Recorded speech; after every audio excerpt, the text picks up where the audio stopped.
Hello everyone, welcome back to the podcast. Today, Toby and myself are going to be going through some of the teams at the top of the table and talking about who we think are genuine title challengers. We're going to leave timestamps in the video description below, so you can skip through the team you want to watch. But we're going to be talking about Chelsea, Liverpool, Arsenal, and Manchester City in that order. But Toby, what are your first impressions on Chelsea's season so far, and have you been surprised by how well they've been doing? Yeah, I think going into the season, we weren't exactly sure how much of an improvement Chelsea would have, if any, I think, to be honest, given how they were on a good run of form at the end of last season under Pochettino. The sacking seemed like a little bit of a surprise, and the appointment of Enzo Maresca did seem like a bit of a gamble, obviously, having only managed in the Championship before with Leicester City. But you can't not appreciate the form and how they've played this season already. They're sitting on 32 points, only 3 behind leaders Liverpool, who, yes, have a game in hand. But I think if you would have offered this to Chelsea fans at the start of the season, they would have bitten your hand off to take the position that they're in at the moment. Certainly their aspirations for this season would have been getting into top 4. And I think they're probably at the moment feeling pretty comfortable that they're going to be at least getting that. Yeah, I think they've really surprised everyone. And what fools does we all look talking about how, they're signing too many players, the ownership, they don't know what they're doing. Enzo Maresca is, quote unquote, a championship manager. And I think literally everything that we said going into the season has fallen flat on its face and we're all been proven well and truly wrong. And the fact now that I know Chelsea fans maybe don't want to talk about it as much because of the fact that, we live in a era now where the social media and everything can get clipped up. You don't want to say, yeah, we're in the title race and then, fall flat in the face later on, everyone making fun of you in the banter area. So I do understand why Chelsea fans aren't necessarily talking about themselves as being in the title race. But I think with the position that they find themselves, they should absolutely be in the title race. And they'll be thinking that, inside, but they won't be, shouting it from the rooftops. But I do think that the way Chelsea are playing at the moment, the goals that they're scoring, and I think that's so important. Not only, the amount of goals they're scoring, but the different ways they can go about getting those goals and the different players who are capable of contributing. They've got some of the best forwards in the league and they look really, really exciting going forward. Yeah, currently top scorers in the league with 35. The other 3 teams who are in that top 4 with them, looking at Arsenal, Liverpool and City, all on 29 or 20. City are on 27. So yeah, they are a decent way ahead of that pack in terms of goal scoring. And yeah, when you've got Cole Palmer, as confident as he is and on the form that he is, he's just going to get you goals. And he's carried that form on again into this season. And I think the players around him have definitely stepped up this season as well, which is a big factor. Looking at Nicholas Jackson, who that confidence has certainly grown from last season, seems to be taking chances a lot better. Madueke's had a number of decent performances this year as well already. And Enzo Fernandez in the last 6 games, 9 goals and assists for him for Chelsea. So he is not just leading that line, but I think he's really pushing those other players around him as well to really get the best out of them. And yeah, going forward, Chelsea are looking very, very dangerous. And that's exactly what we saw against Spurs. Went 2-0 down early on, you think, oh, this is exactly the start Spurs would have wanted. And maybe if you would have predicted with Spurs sort of appearing for the big games, obviously not the best results in recent weeks besides the City win, and you think, oh, maybe they can do that again against Chelsea, 2-0 up. But with Chelsea's attack, you just can't rule them out that they're going to be in any game, no matter the score at any point. And I think what was really telling as well was the fact that when I was watching that game, I did think to myself, I actually fancy Chelsea to come back into this game. I actually don't think the game's over. And you'd probably expect Spurs to, sit back, hit them on the counter and, beat them 3 or 4-0 like they did against Man City. But I did think to myself, they're pressing well Spurs, but if it wasn't for Kukureya's, double slip, how many goals would they have actually scored? How effective would the game plan have been? And I did think to myself that, this Chelsea side don't know when to give up. And the fact that they're so young, they probably don't have the mental scarring of previous, years of, not quite getting over the line. I did think to myself, yeah, this Chelsea side with an average age of 23.4, the youngest in the Premier League, they're such an exciting side to watch. They're so good going forward. And in Enzo Maresca, a manager who I probably have underrated going into this season, and how good of a tactician he actually is. The fact that he was moving Cucurella for the forward, the fact that he recognised that bad issue on the right hand side of that defence was, his body position was all wrong, his angles were all wrong, the way he was passing first time with his left foot, it just didn't quite work. Then swapping him and Levi Colwill round, bringing in Malagusto, even though maybe Lavi was feeling something in the hamstrings. All the changes he made in that game worked well, positively, and made Chelsea a much better side, a more threatening side as well. And when you also include the fact that he just told them at halftime, just go out there with more intensity and you're better than this Spurs side. And they, to be fair, dominated that entire second half. And, maybe 10 to 15 minutes of the first half, Spurs were on top. But apart from that, it was all Chelsea. But if we're singing their praises, where do you possibly see this Chelsea side coming undone, Toby? Because they have sort of come from nowhere. I think it was 8th position in the league last season, 63 points. Is it too good to be true that they could be challenging for the title this early after, a terrible season last season compared to what we know of Chelsea? Or, can they actually go on and do it? Yeah, I think this early in the season, no matter the team, I don't think you can really know exactly who is going to be in the title race, what the title race is going to be looking like until sort of at least after Christmas, normally into February. And if they can keep this form up until then certainly they will be in that conversation. If they can keep those points in and around Arsenal, in and around Liverpool, and in and around City, then certainly they have to be in that title race. And if that form continues from now to then, they will definitely be there. And I think a big part of that, and something that they might struggle to hold on to, is that lack of pressure at the moment. I think with how they performed last season, a bit of a lack of expectation this season, knowing that they can just go out, try new things, really go out and get their attack working as the forefront of their transition into this season, is something that's really helped them, I think, and has helped a lot of those players, especially last season.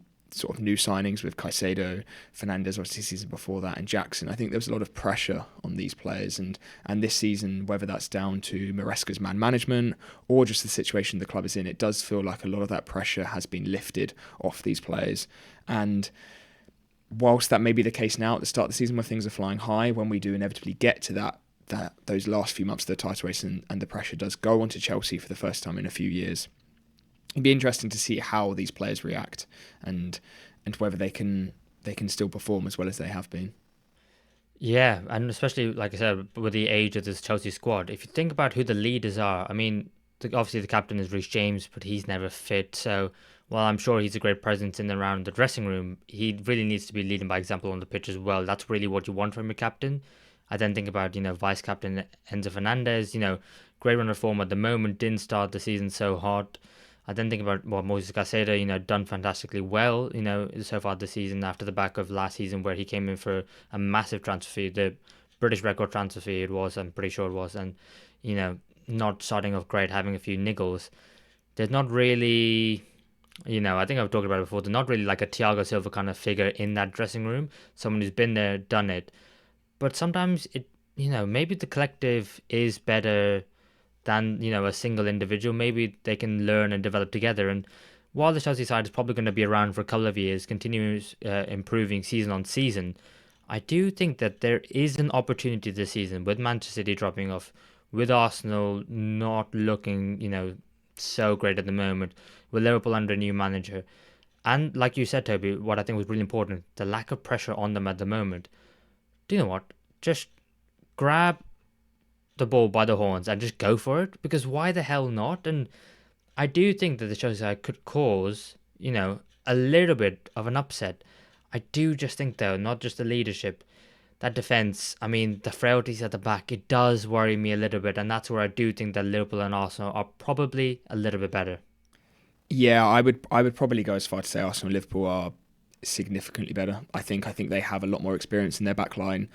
The last few seasons, I really think both teams have built their defence. And I think because Chelsea are at the start of this transition, at the start of this new period under owners and under Maresca, the defence is something that takes a long time to build. And it's not something I would have expected Chelsea to have straight away this season. But yeah, compared to the other teams in and around them, they've conceded 67 shots on target against them this season. Arsenal, Liverpool and City are all on 56 or less.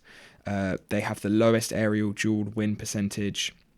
They have the most errors leading to shots out of the four sides with 16, and they have the biggest expected goals against. So certainly compared to these elite teams that we expect to be in the title race, their defence is quite poor in comparison.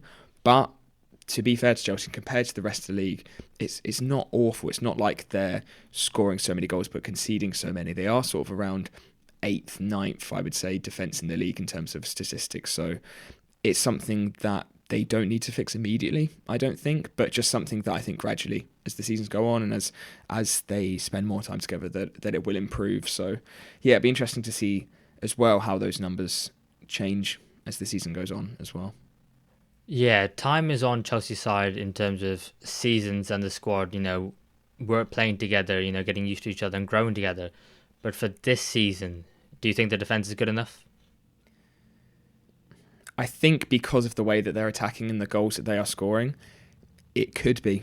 It could be enough. We've seen it in some seasons where simply outscoring your opposition could do it. For me, I think it just comes down to those crunch games where if you're away at a difficult ground like a Nottingham Forest away, for example, where your attack's just not clicking, and Forest get one chance and go 1-0 up, and it could be your defence that keeps you that clean sheet. You know what I mean? It's those difficult little niggly games, I think, where it could come up trumps, where that over reliance on attack maybe could come back to bite them, and it certainly happened to Arsenal and Liverpool in the past, I think. Especially Arsenal 2 seasons ago, where we seemed to start the season similar to Chelsea, really, really flying. But when it got to the back end of that season and we were conceding 3 goals to Southampton, 2 to Liverpool, I think 2 to West Ham, and that's where we really dropped points. So it could be enough. It could be enough. Yeah, and even if Chelsea don't win the league this season, that is absolutely not a failure. I think the outcome for the season going into it would definitely have been win the Conference League because they are hands down the best side in it. I mean, I was looking at some of the fixtures. I think they've got like Shamrock Rovers coming up, and they should absolutely wipe the floor with them, even with their third team, not alone their second team. I do think, though, I mean, obviously, it's very easy to say they need, maybe a centre back or two, and they definitely need to improve the goalkeeper in Robert Sanchez. But I also do look further forward and do just think to myself, I think apart from Nicholas Jackson, who I think is fantastic, and I'm really glad to see that Chelsea haven't gone out to buy a striker to replace him and improve upon him, because it's nice to see a player develop. That he does need some backup there, because I'm not sure. I'm not sure how I pronounce his name, but Gui, I'm the Spaniard. I'm not sure he's quite at the level needed yet, and he's quite a youngster. I also think Christopher Nkunku, he is a bit of a mystery about. I feel like he should be playing week in week out. He's that caliber of player, but he's not, and when he does play, he isn't setting the world alight. So he's a little bit of an interesting one as well. There are just a couple of things going forward as well, where if they pick up a few injuries in crucial areas, then that could end up, ruining Chelsea's season. But I think you could say that for every team. So I wouldn't go as far to say as it's stopping Chelsea from winning the league. I just think it's an area of maybe they need to think about for the future in terms of a concern. And lastly, I'll ask you about Enzo Maresca, Toby. Is he a manager with the tactics, with his personality? Is he able to motivate the side to get them over the line in the Premier League title race? Could he do that? It's a good question, and it's one I feel like I couldn't even answer, to be honest. I think it's only been 15 games in the Premier League season, and to be honest, that's all I've really seen of Maresca. Obviously, I know that he was working with Pep before. He has that similar philosophy. And in the Championship last season, yeah, Leicester were really good, and they were really good, especially coming up against teams like Leeds, who just missed out. They were able to push themselves over the line and get past Leeds, same as Southampton and Ipswich. It was a really, really close battle in there. So a different experience, obviously quite different to a Premier League title race. And obviously Leicester's goal last season was just get promoted, whether that was by winning the league or just finishing in second place. I'm not too sure. I don't think Chelsea have really had that complete crunch game yet, where it feels like if they win this, then they're 100% in the title race, and I think that will come in. That we'll see that in the end, the second half of the season, in their games against Arsenal, Liverpool, and City. That will be the deciding factor that I think could show Maresca's bottle, really. Yeah, that's fair enough. So with Chelsea, title contenders or pretenders? I do think that they have the ability to win the league. Do I think they will win the league this season? I don't think they will. I think they will just fall short. And you, mate? Yeah, I think I'd agree with you on that one. I think they're on a really, really good run of form. Looking at the stats, it might not be super sustainable, especially with their defence. So, yeah, I think a shoe in for top four, and they 100% deserve that. And, yeah, I think maybe just they'll miss out. Fair enough. Let's move on then to Liverpool, who are currently leading the Premier League table a little bit unexpectedly. I think it's fair to say. I think everyone expected maybe Manchester City, maybe Arsenal, but Liverpool, under new manager Arne Slot, have been absolutely fantastic so far. Top of the Premier League and top of the Champions League table as well. What have you made of Liverpool so far this season, mate?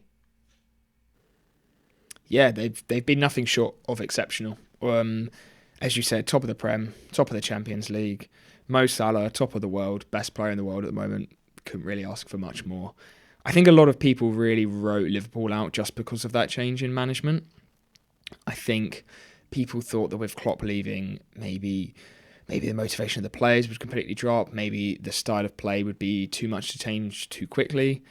But I think Slot has come in and he's tweaked things, not massively, but enough to really ignite Liverpool and get a style of play that suits the players that they have, and get a lot of players who I think were maybe under firing a bit last year back and motivated again. And yeah, they again, still, it doesn't feel like until now maybe there has been much belief that Liverpool, I think, could really win the league. I think it was still feels like, oh, we're waiting for City to turn up, oh, we're waiting for Arsenal to turn up. And quite frankly, those two haven't really, and Liverpool just keep on leading the pack. So I'm not sure how long it's gonna be, or how big of a gap Liverpool need to get before people say, oh, the title is theirs almost. It's they're almost going to be, how many points clear will they be with their game in hand? They'll be 6 points clear with their game. Oh, sorry, no, they'll be on 6 points clear of Chelsea if they win their game in hand. So yeah, it feels like a little bit underappreciated maybe Liverpool's start to the season, I would say. Yeah, I think that's fair to say. I think Liverpool have been absolutely fantastic, and it's been really fun to watch actually. Because I remember initially there was a couple of people saying, "Oh, do you know what? This is really boring." But I think for me, it was more the fact that it was just different, and different can sometimes be better as well. And whether you prefer slot style of football or not, that's something different. And I think the answer would probably be no. But has it been getting the results? Yes. Has it meant that the running stats of the players are lower, which helps in the fact that we've actually had maybe less injuries to key players? Perhaps, maybe, yeah. And the fact that you can't argue with the results at the moment. I mean, people at the start of the season were saying Liverpool haven't played anyone, but they've drawn away to Arsenal. They've beaten Manchester City at home. They've beaten Real Madrid at home. We have played some top sides and won some games pretty convincingly as well, which is really, really good. And so I do think Liverpool are in the title race, and they are obviously going to be favourites at the time of recording because they are top of the Premier League table with the game in hand. I will say that rearranged Merseyside fixture, it's a little bit annoying because obviously Everton are leaving Goodison Park at the end of this season. So that rearranged fixture away at Goodison Park later on in the season, I mean, that could have been a little bit of a sticky situation. Who knows? We'll have to wait and see on that one. But I do think the Liverpool players probably needed a break after that 3-3 draw away Newcastle, because it did seem like some of the legs were tiring just a touch. And so it'd be nice to maybe get some reinvigoration, considering the fact that Liverpool are in the Champions League, in the quarterfinals of the Carabao Cup as well. There's going to be no let up. They got, I think, Akron Stanley at home in the FA Cup, so that's a game where they'll probably rotate, but you probably expect them to get through as well. So the games are coming thick and fast, and Arne Slot doesn't like to rotate too much with teams from his team news. I mean, Virgil van Dijk's played every minute in the league and Champions League. Same with Mohamed Salah, and it does seem like everyone else is going to work around them. And I do like the players like Ryan Gravenberch. Like you said, Arne Slot transformed him. He's been fantastic, but maybe he needs a little bit of break at some point, because he's also been playing for the national team every game, every minute. So at some point, the squad is going to have to be used. And hopefully they're going to have to step up, because if Liverpool are going to be in the title race, then they're going to need the squad, because it seems like, but the season Liverpool are having, that they're going to be competing on all fronts, which is what you want. But I would really like Liverpool just to win the Premier League title, if I'm being honest. It's one that we didn't get to celebrate because of COVID, so I'd really like to celebrate one with fans. Yeah, and like you said, I think that big worry maybe around the minutes being played is especially with Mo Salah. I mean, he's not one who ever really seems to miss games through injuries or through lack of fitness.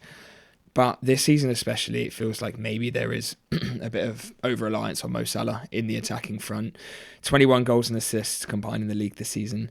Next is Luis Diaz with 7, and then after that is Jota on 4.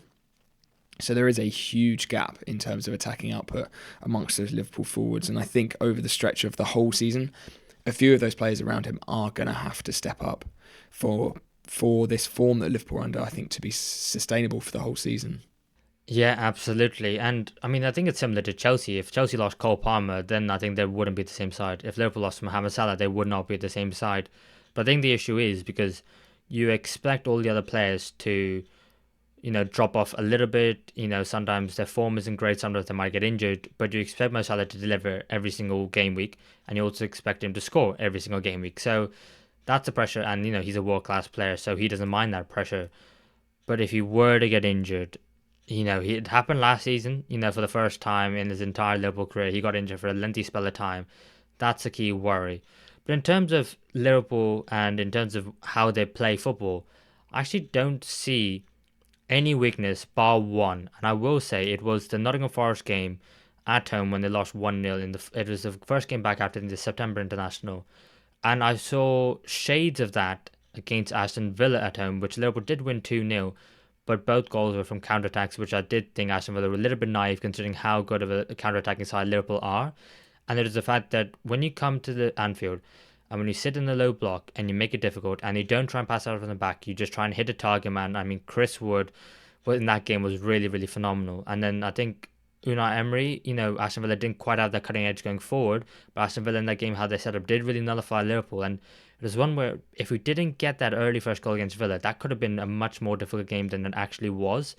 And I do think to myself, there is just that little something, and maybe it's because I'm over analyzing it because of the fact that if Liverpool were maybe third in the Premier League table, you go, do you know what, it's fine, there's nothing to worry about.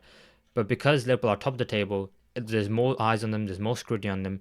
I do think there is potentially more hiccups to come, not necessarily losses, but maybe, inconvenient draws along the way, which maybe adds a little bit of pressure. But I do think that, like I said, they have beaten some top sides, but have they beaten any top side at their best? Were Man City at their best? No, definitely not. Were Real Madrid at their best? No. Were Arsenal at their best when Liverpool went away? They had a couple of injuries in the back line. It wasn't great. Chelsea, if Liverpool play Chelsea now compared to when they played them when they won 2-1 at home, there is just, have they been, properly tested, taken to the max?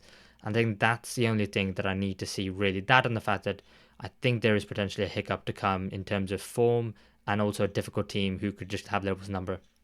Yeah, and I think now, especially, there's been enough of the season gone where I think in future games teams are going to know how to play a little bit better against Liverpool and really exploit maybe their weaknesses. Not that there are many, because they have been so good, but I think with it being Slot and a new system, you do get that in a changing system that teams aren't quite sure exactly how to play against you, and the more games that Slot has under his belt, the more other teams are going to be able to use against them, essentially. And like you said with Forest, I think those counter-attacks and using those counter-attacks down wide areas, obviously when we see the Liverpool fullbacks bombing forward, that is really where the space is, and I think later in the season teams are going to be able to exploit that a little bit more. But it still feels like going forward, even if teams are being able to attack them, being able to counter-attack them, their attack has just been so exceptional that, again, like Chelsea, it feels like their attack can very easily win them most games.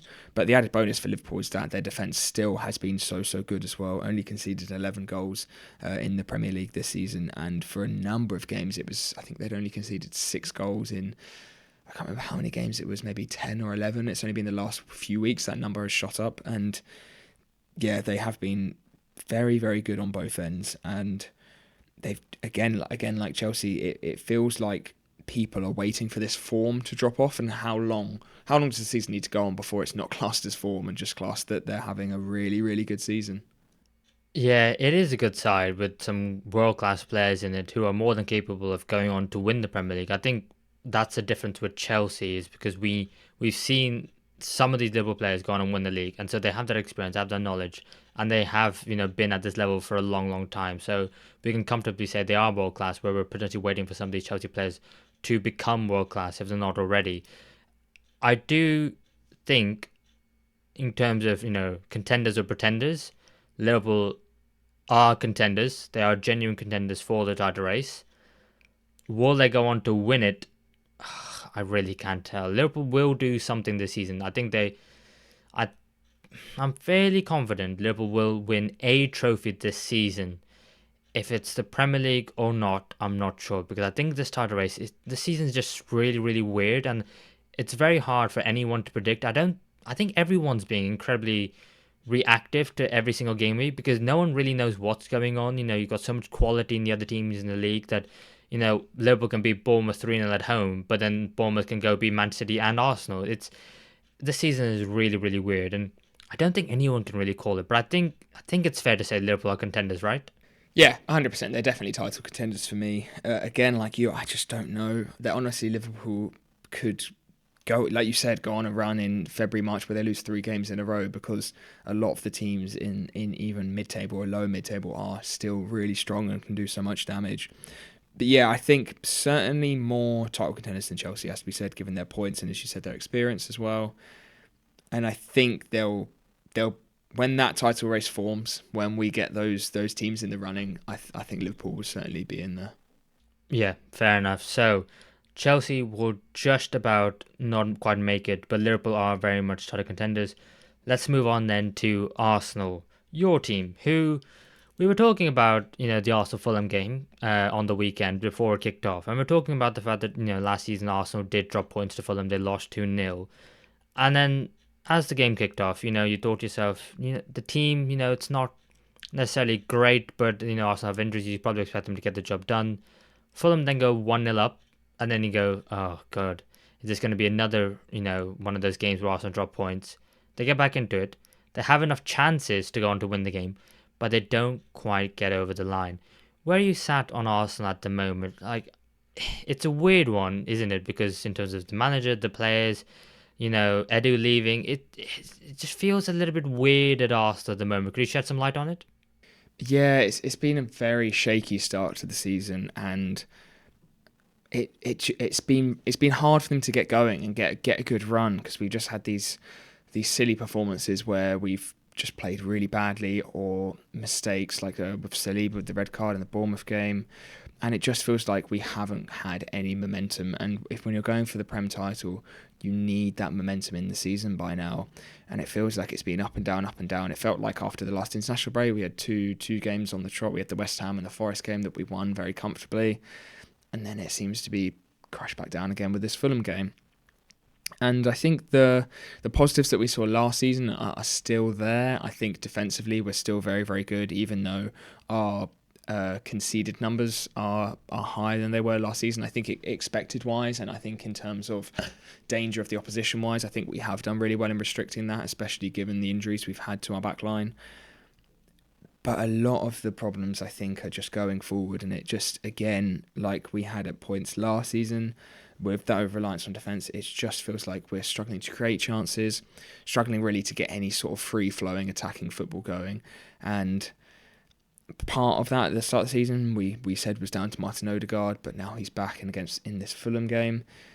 Feels like it's a system issue and that we're just not creating enough chances simply for a team that should be pushing for the title. I think is what it is. I do think that I've been thinking this about Arsenal for a little while now, and I don't know if you saw it, but they did a watch along on the overlap. Gary Neville, Jamie Carragher, Roy Keane, and Ian Wright, and Gary Neville was getting very annoyed with Nicolas Jova, the set piece coach, obviously, because, Arsenal score so many goals from set pieces, but, he's in and out of the technical area. And it did get me thinking that, is part of the issue that Arsenal are quite boring in the sense that it's predictable. You know that, if they get a set piece, they're going to be incredibly dangerous. The ball's going to be flooded into a certain area. The players are going to make a run, and that's going to how they're going to score most of their goals. Are they lacking a little bit of something from open play? Because the set pieces, it's a great tool to use to help you score goals and win games of football. But like you said, there seems to be a little bit of an over reliance, and is that taking away from valid criticisms of the Arsenal team in open play? Like, does there need to be tough questions about the players in that Arsenal midfield and front line of, are they actually good enough? Yeah, I think it's a good point. I think maybe, as you said, those conversations about how good we are at set pieces and how we've struggled to create chances in open play, I think get a little bit muddled, and maybe there's conversations about, they're relying on corners, they're winning corners instead of making chances. I don't think is a fair shout, and I think it's certainly a really good weapon in our arsenal, those set pieces. I don't think that directly affects how we're playing in open play, though. It's a really weird one with open play, because I've looked at the stats, and in terms of touches, Arsenal are still having a really high volume of touches in the attacking third and in the attacking penalty area. Similar numbers to Liverpool and Chelsea, really. But then you look at the actual chance creation stats, and out of those four teams, Arsenal, Chelsea, Liverpool and City, we have the lowest XG, the lowest possession, the lowest passes completed, and the lowest shot creating actions. So it seems like we're getting the ball up the pitch pretty quickly, which I think is a good thing. But then when we get there, we're not actually really doing anything with it. I think there's a bit of reluctance maybe to cross the ball a lot of the time, a lot of reluctance to make those final passes. Maybe at times even trying to make chances that are too high quality instead of taking a few more shots when needed. And maybe part of that is an over drilling of control and keeping that ball in the final third instead of risking a through pass or a final ball where we could lose possession and be countered. And I think that's something that City have struggled with in games over the last few seasons, but they found a balance of scoring goals and keeping control and possession of the ball. And I think maybe, again, like that over-reliance on our defence and thinking about that as a forefront instead of our attack is just in the back of the players' minds, and that they're a little bit worried to take too many risks, maybe, which I think is something that our world-class players and a team going for the title need to start taking risks. The issue is, where does that come from, though? Because, well, obviously I know where it comes from. It comes from Mikel Arteta and the coaching staff on the training ground saying, this is how we want to play. We want control of the ball. This is how you do it. Because even to the very last minute, and Liverpool do it a little bit as well, which kind of slightly annoys me, but it hasn't been an issue thus far. It's the fact that, up until the 94th, 5th minute, whatever it is of extra time, the team will continuously pass the ball to death to try and create, a good chance, and, a high XG chance, if you want to say, in order to, find the way to unlock a team. Where sometimes just, having a shot from range isn't the worst idea ever. If it's in the central area on your stronger foot, the ball comes to you nicely, just have that shot. And I think that's what's being coached out of the game by managers at the moment. But I do just think, though, I worry that the likes of Martinelli, Trossard, Jesus, Sterling, those four, are they good enough is my question. I think Havertz, while he did really well last season, this season, obviously, he hasn't been playing as a number 9, even though I think, in my opinion, he's your best number 9, which that I actually think is a criticism of Arteta and something that I've not really enjoyed about his management of him this season. There are some players in that forward line where I'm starting to... The questions are becoming more and more... I can't think of the word, but the questions are coming more and more quickly. They're coming more heavily. I can't think of the word, but I'm not sure they're good enough, if I'm being honest. And if Arsenal want to get to where they want to go, which is winning the Premier League, which is winning the Champions League, they may need to have a hard, long look in the mirror, because sometimes you may have to be ruthless. Arsenal were when they got rid of Ramsdale and they brought in David Raya. But there are, in terms of the forward players, it seems even more obvious that perhaps they may not be good enough. So why isn't Arteta seeing that? Yeah, it's a it's a really good point, and Havertz is an interesting one because I think this season his link-up play and his movement has still been exceptional, and there's been a lot of moments in games where the work he has done has really created chances for other players. But I think the difference this season is, as you said, Martinelli and Trossard don't seem to be scoring as many goals as they should. Even Saka, I think, is not really taking as many shots as he used to, not really cutting in and shooting like we see a lot of the time. And it's especially on that left-hand side of Martinelli and Trossard. In games they just don't really seem to be doing anything. Almost, it just feels like there's no impetus for them to go right. I'm going to run at this player, cut in and shoot, which sounds like a stupid and like a like a kid's opinion watching football. I said, oh, why aren't they running in and shooting? But that's something we saw like a few seasons ago where Martinelli, Odegaard and Saka were all absolutely firing, and it was Jesus leading the line, being that man to sort of link it all together and provide chances for them, which I think Havertz is still doing, along with his slightly elevated goal threat and obviously the aerial threat on top of Jesus. I just think, yeah, I think you said something needs to happen, and whether that's signing a new forward to go straight into that starting lineup or to push the players around them to improve a little bit. But yeah, it's been the last few seasons now. It does feel like there has been a decline in Arsenal's attacking quality, and maybe something in January to really kickstart. I think the Arsenal attack could definitely be a good thing for them. I think it's fair to say that Chelsea are very happy with Enzo Maresca at the moment. Liverpool are very happy with Arne Slot at the moment.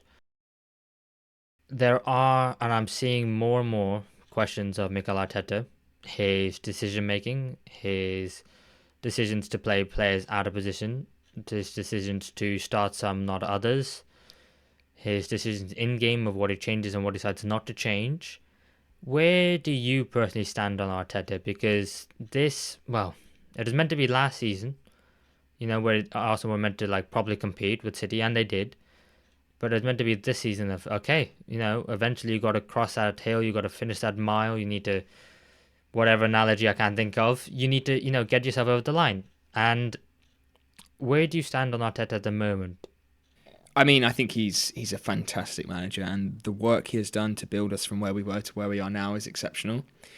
Maybe when we get to the end of this season, I think there could be question marks as whether he is a manager who's good at building, but maybe isn't good at finishing the job. I think Arsenal need a trophy this season. Otherwise, there could be question marks about, right, we've got all these incredible players, we've got a really good foundation. Now, do we bring in that winning manager to get us over the line? That could be a question mark in the summer. I don't think it's a question for now just yet, and I think he certainly still needs to be given a chance to prove himself this season and to get a trophy, and a trophy that I think they deserve given how far they've come and how they've performed over the last few years. But yeah, if that trophy doesn't come, there certainly could be question marks. For me, I definitely think we are still title contenders this season. Definitely not as confident as I was at the start of this season, given how we ended last season, obviously not winning it on the final day. But there's still a long way to go, and I think Arsenal have the quality to go on a really good run, have the defensive quality that a Premier League winner probably does need, and I think they'll certainly be in that conversation in a few months. What do you reckon? Yeah, I would agree. I still think contenders. I didn't not as strongly as I did think at the start of the season.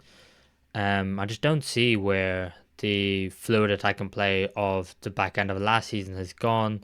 I don't really know where that link-up play's gone. It's all just kind of all got bad all together, and I'm not quite sure what that is. I can't quite put my finger to it, but I do think that based on previous experience, that of what I've seen, that I know there's levels that our side can go to, and that is probably the only reason why I am going to still say they're contenders, because if it's based on this season so far, I would say absolutely not.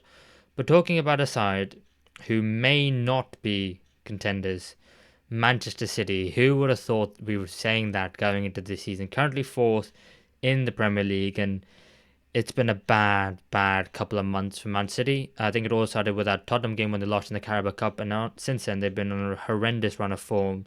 culminating in them being 8 points behind leaders Liverpool with a game in hand. Where do you want to start with Man City here, mate? Yeah, 11 points. Is that doable? If it was any other team, we'd probably say not. But because it is Manchester City, they could turn it around next week and go on a run of 10 wins. But it feels like now we keep saying that every week, and it's not happening. It's still not clicking. There's still massive cracks. There's still big issues. One win in the last 9 games now, which is absolutely unprecedented for Guardiola and for City in recent seasons. And it's starting to become now. I think initially we thought, okay, it's their defence. They're conceding far too many goals, and now it's almost become like it's their defence and their midfield of Rodri out. And I even think going forward as well, they're not taking their chances well enough either. And I think now it's become a problem all over the pitch. It's a much, much bigger task than it was maybe we thought initially. So a lot of work to be done. If you were Pep Guardiola, Mev, what would be that first issue that you'd be looking at right now to try and fix for the short term?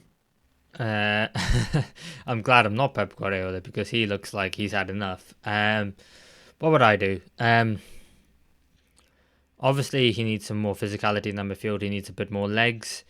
I would say he needs to find a way to get Phil Foden to work in that midfield. Obviously, last season PFA Player of the Year, and I don't think anyone can really argue with that. He would definitely, up there in people's top 2 or 3s. For me, it probably would have been Rodri, but if you give it to Foden, you can't really argue with that. This season, his full form grace has been so dramatic. It's been such a worry, and I do question what on earth's happened. I do think though that I did think last season Kevin De Bruyne's form dropping off with his injuries, Phil Foden coming in and become PFA Player of the Year. Okay, that's fine. This season, it's going to be all about Phil Foden. It's going to be his team. It's not quite his team yet. And then when you take out Rodri at that midfield as well, and then Kevin De Bruyne's injuries, all of a sudden you're looking at that midfield and going, you know what, this is awful. I would still play Matheus Nunes in the midfield, not out on the left wing. Why Pep continues to play him out on the left when you got people like Jeremy Doku, who, yes, great at build up, creating the chances, but not great at finishing his chances. But I think Jack Grealish is the finished article. Maybe you could play him on the left, play Matheus Nunes in the middle alongside someone like a Mateo Kovacic. But the issue is when he's fit. And then you've also got some talented young players in there as well. I think there is more than enough quality in that Man City squad to do better than they have done, and maybe not necessarily win the games that they've lost, but still not get trounced by Spurs 4-0. I will go on record. I think this is the first time I'm going to say it. I do not believe Man City will win the title. I just think Rodri is not going to be there for this season. If he came back, all of a sudden, not only the physicality, he would give you Ballon d'Or winner, but the mental side of it as well. Going, okay, we got Rodri back. Okay, things are going to be fine. He's not coming back. He's not going to be returned to the Man City side this season. And I think it's one where Liverpool had this, 2 seasons ago, when their midfield just looked completely gone. They sold Fabinho, Henderson, Milner, Naby Keita, Alex Oxlade-Chamberlain, all of them left. And I think that kind of rebuild is required at Man City. So, while there are short-term solutions, I do not think Man City will win the league this year. Yeah, now that I've said that, what are your thoughts? Yeah, that's a big, big statement. And I think now how long this run has gone on for and how difficult it is for them to get back and to really build on that, because it doesn't feel like, it's a short-term form that they need to fix. I think there are quite clear sort of gaping problems at City now, and I think the longer it goes on, the more players are going to be thinking about it, the more the confidence is dropping, the more that morale is dropping. And yeah, it's certainly been the least confident I've ever been that City would win the league, which is incredibly frustrating given why could they have not done this in the last 2 seasons. But I can't rule them out. I still cannot rule them out given the players that they have. Like you said, De Bruyne, Foden, Bernardo Silva, Erling Haaland. These players have too much quality that I think even if things systematically are going wrong at City, those players individually, let alone all 4 of them playing at the same time, can win you a game. And I think there's enough of them there to be able to do that to still win the league. 11 points if Liverpool win their game in hand would be an incredible achievement for them to do it, and they certainly could do. I'm not going to rule them completely out, and I am still going to say they're title contenders. But if things aren't changed sort of by the new year and they're still playing as they are at the moment and still not converting chances enough, because that's a big issue for them at the moment. They're underperforming their XG by almost 2, which is the worst out of all 4 of these teams in the top 4 at the moment. But then with City on the flip side, that I think a lot of these numbers are like this because they do still create so many chances because of a lot of those players. Yes, so I'm going to say they're contenders. I'm going to disagree with you, Mev, and say I think they are still contenders. Okay, I think that's fair. If anyone wants to say Man City are still title contenders, absolutely no problem with that. I mean, this this manager have given everyone over the last few years, enough evidence to show that they, could get back into it. What would you say about the defense? Do you think their defense is capable? Like we talked about Chelsea, maybe not good enough. Is this City defense at the moment in its current state good enough? No Rodri, Edison being dropped for Ortega, Kyle Walker at right back, Rico Lewis, who's great but doesn't add physicality, which is something they're missing. Is this defense as a unit good enough to win the Premier League? I think at the like I said, I think there's tactical tweaks that are needed and a few system changes that are needed to accommodate the loss of Rodri in that defensive unit. But I think the players that are still there are still good enough. I think Akanji, looking at Stones, obviously Diaz. I think obviously a lot of these players have been hit by injuries as well. But I think once they're all there, it is still good enough. I think and I think the difference maybe with Chelsea is that the players are slightly less quality, and I think that defensive unit is still building. I think with City over the last few seasons, their defence has certainly been good enough, and at times has been very, very good. And a lot of players at City, I think, do still know that and do still have the quality. So short term, yeah, they've been pretty poor defensively, but they can still turn it around for me. Okay, yeah, that's fair enough. I wouldn't argue with that. So going into the season, obviously, I think we were all expected, Man City to be favourites, Arsenal to be second, Liverpool to, maybe be outsiders, and Chelsea, if you predicted them in the top 4, then, hats off to you, but I don't think many people did. I think it was maybe 50-50. What would be your top 4 today that you think it would be at the end of the season? That is a super tough question. I don't know about a top 4 from first to fourth, but I think in terms of who I think is most likely to win the Premier League, I would have Liverpool at the top at the moment. I would then still have Arsenal. I think the issues that they have compared to City, I think are quicker fixes and things that I think they could turn around quicker. I would have City third at the moment, given how they're playing. I think that could 100% change over the next month or so, and they could jump above Arsenal for me. And then I would still have Chelsea fourth, just because as well as they're playing, at the moment it still feels like maybe that's a run of form as opposed to the overall quality. So yeah, that would be my running for the 4 title contenders at the moment. How about you, Mev? What are you saying? Yeah, I mean, obviously, I wouldn't want to put Liverpool first, but I think just the way they're playing at the moment, the lead that they have, it'd be stupid not to. So I think I would have to put Liverpool first. I will put Arsenal second, just because I do think that things will click for them. I think the margin for error that they have left is very, very little, and I do expect this first half of the season to hamper their ambitions going forward. I will say Chelsea third because I think it'll be a little bit like maybe the 13-14 season where Man City won the league and that was the season where Gerrard slipped. I think it'll be Liverpool and Arsenal. Chelsea will be a really good team. Maybe another season, a weaker season, they could have maybe gone and got 1 and 2.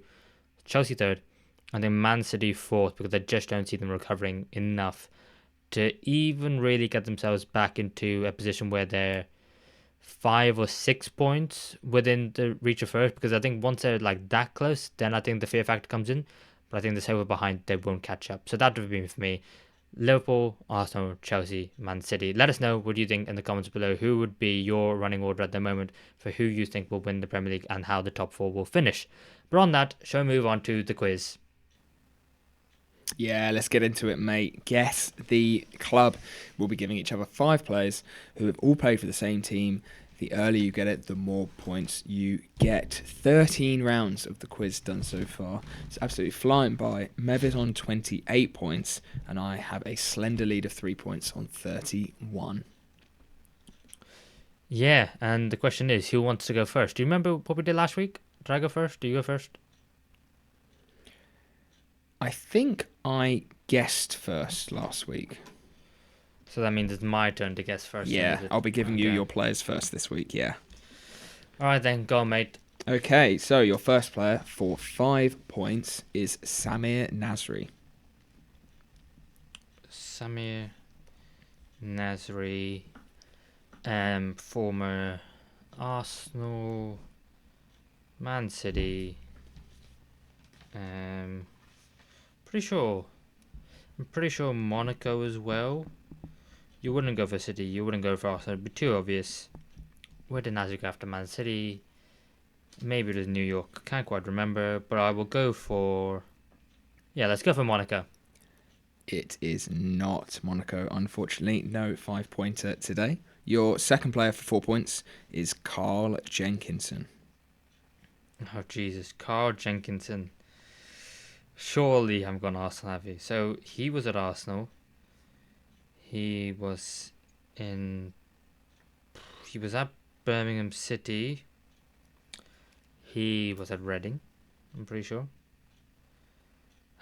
I have to say it because surely he haven't. Did Carl Jenkinson go abroad anywhere? Okay, I'm going to say Arsenal. It's not Arsenal, unfortunately. Yeah. No.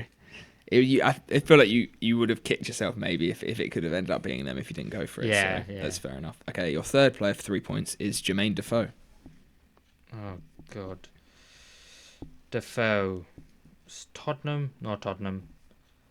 Sunderland? Not Sunderland. It's not Portsmouth. Defoe did go to America, but I'm not even sure it's America. I think he went to Canada. And the team is Toronto Rapids. I'm going to say Toronto Rapids. I think they're just called Toronto FC, but it's not any Toronto-based team. I would have given you. Oh, okay. I would have given you that if it was them anyway, but it's not, unfortunately. Fourth player for 2 points is Rio Ferdinand. Rio Ferdinand. What the hell? Right, Rio Ferdinand. West Ham. Is it West Ham? For 2 points, it is West Ham. Well done, mate. Yeah, that was really annoying. Yeah, Rio started his career there, as did Jermaine Defoe, I think, actually. Carl Jenkinson had a couple loan spells there from Arsenal, and Nasri was there after Manchester City, just for 1 season. Your final player would have actually been a cheeky double player, because it would have been Frank Lampard Jr. and Senior. Frank Lampard, that we know, started his career there, as did his dad, played a massive handful of games for them. So, yeah, fair enough. You led me down a track that was, just not the right one. So, yeah, fair enough. 2 points. I think I would take that. Are you ready for yours?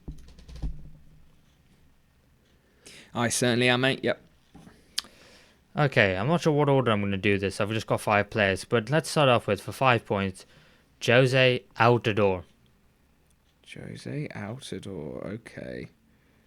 I'm pretty sure he played for Toronto, actually.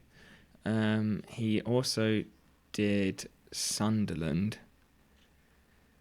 I'm pretty sure he played for another team in the Prem or Championship, but I don't know it. So I'm going to go for Sunderland. It is not Sunderland, but yeah, that is where he's most well known for. Well, certainly for English fans. So your second player for 4 points is Jonathan de Guzman. De Guzman. Oh, what a throwback. See, I say the name and I immediately think of Better Call Saul when he's talking to Lalo in the court scene. It's like Mr. de Guzman. So he was Swansea. I'm pretty sure he was at Napoli as well. Where else was he? I'm pretty sure Altidore played in the Bundesliga, and De Guzman could have as well, but I don't know the team that either of them played for. So I'll go for a Bundesliga shout next if it makes sense. So just for now, maybe Altidore could have played for Sunderland. So I'll go for... No, sorry, not Sunderland again. Napoli. No, it is not Napoli, unfortunately. So your third player for 3 points is Alphonse Areola. Ooh, okay. So it's West Ham. It's not going to be them. Real Madrid. It's not going to be them.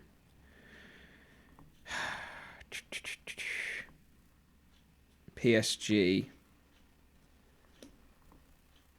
Surely it's not going to be PSG. Josie Altidore surely didn't play for PSG.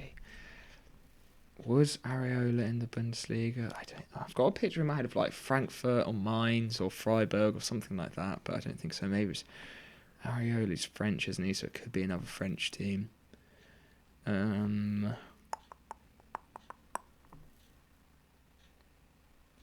Monaco, maybe.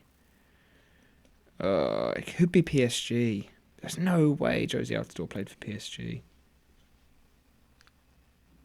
Oh, let's just try anyway. PSG.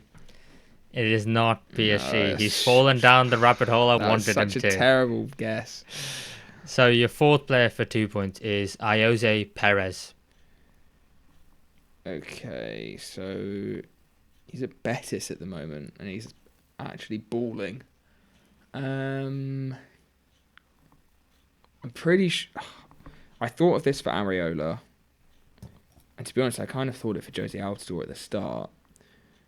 That I'm pretty sure there's another French team. And I think Jose Perez was there after Leicester. So I'm going to go for Monaco. It is not Monaco. Oh, no, I thought you were saying it is. Oh, no. So your last player for 1 point Who is Nicholas Jackson. Nicholas Jackson. The only other team I know he's played for is Villarreal. And Chelsea as well. Oh, it can't be Chelsea. It can't be Chelsea. Could it be? Oh my God, I don't even know if it's not Chelsea. Surely not that all four of those players didn't all play for Chelsea. Oh God, I only know Chelsea and Villarreal. Let's go for Villarreal, because if it's Chelsea, I'm not playing anymore. Yeah, Villarreal. What I made, it is Villarreal. Oh my God, Rob Boyd. I literally was doubting myself that it could have been Chelsea. That was a horrible round. That was so bad. Mate, I mean, think about it. I mean, Jose Perez obviously was at Leicester. He was at Newcastle. He was never at Chelsea. Neither was Areola. Neither was Altidore or De Guzman. But yeah, well done. You got there in the end. I needed that Jackson one at the end because, yeah, Perez probably could have worked out, but those other three, yeah, that's a good one to keep up in the quiz bank that they all played for Villarreal. So I like that. Mate, you didn't even realise Perez is playing for Villarreal right now. He moved in the summer from Betis. Oh, damn. Well, there you go. Yeah. I need to update the Spanish knowledge, clearly. Clearly. But let us know how you did in the comments below. And that is it for this week's episode of the podcast. Let us know what you think. Give us a like, give us a subscribe, and we'll see you in the next one.